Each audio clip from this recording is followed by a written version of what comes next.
Friends, இன்றைக்கி நம்மளுடைய சேனலில் சுண்டைக்காய் காரக்குழம்பு எப்படி செய்கிறது அதுக்கான ப்ரிப்பரேஷன் தான் பார்க்க போகிறோம்.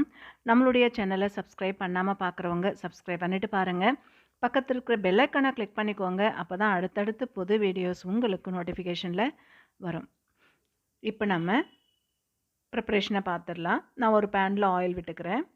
ஆயில் சூடானதுமே கடுகு, உளுத்தம்பருப்பு சேர்த்து தாளிச்சுக்கிறேன். கூடவே கொஞ்சம் சீரகம் சேர்த்துக்கிறேன். சீரகம் சேர்க்கும் பொழுது நல்லா ஜீரணமாகவும் வாசனையாகவும் இருக்கும். கறிவேப்பிலை சேர்த்துக்கிறேன். 2 ஆனியன் நான் பொடிசாக கட் பண்ணி வச்சுருக்கேன். இதை இந்த ஆயிலில் சேர்த்து வதக்கிக்கலாம். இஞ்சி பூண்டு பேஸ்ட்டு நான் தட்டி போட்டு சேர்த்துருக்கேன். சால்ட்டு சேர்த்துக்கிறேன். சால்ட்டு சேர்த்துட்டு வதக்கிக்கிறேன்.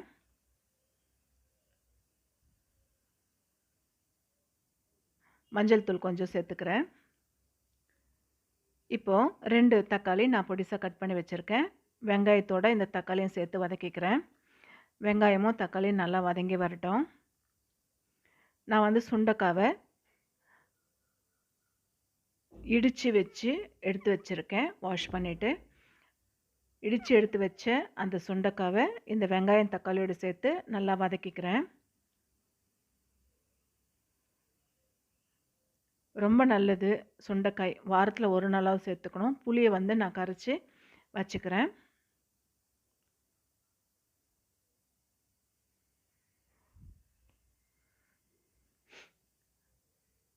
நல்லா வதங்கினதுக்கு அப்புறமா மிளகாய்த்தூள் சேர்த்துக்கிறேன். இது நான் வீட்டில் அரைச்ச மிளகாய்த்தூள்.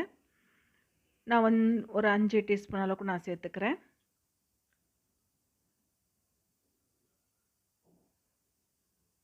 இதோட சீரகத்தூள் கொஞ்சம் 1 டீஸ்பூன் அளவுக்கு நான் சேர்த்துக்கிறேன்.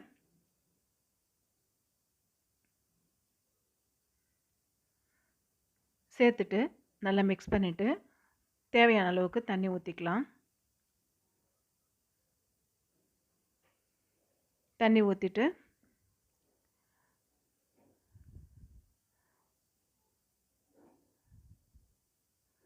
நல்லா மிக்ஸ் பண்ணிவிட்டு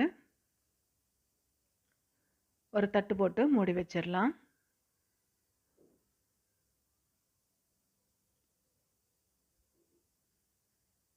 தட்டு போட்டு மூடிட்டு ஒரு 20 மினிட்ஸ் குக் ஆனால் போதும். நல்லா வெந்து வந்துடும். அதே மாதிரி தண்ணியெல்லாம் வற்றியும் வந்துடும்.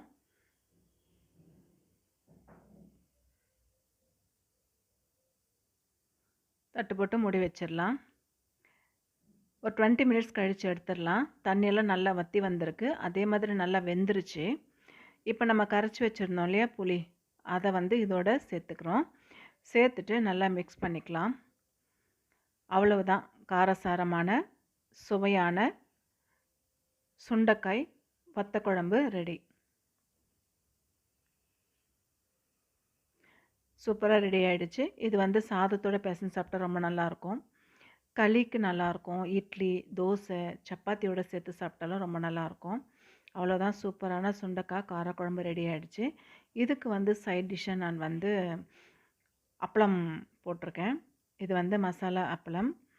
இது தான் நான் மத்தியானத்துக்கு லஞ்சுக்கு இது தான் செஞ்சுருக்கேன். இதோட நான் வீட்டில் செஞ்ச மோர் மிளகாயும் சேர்த்துருக்கேன். இதோட இன்றைக்கி மத்தியானம் லஞ்சு முடியுது.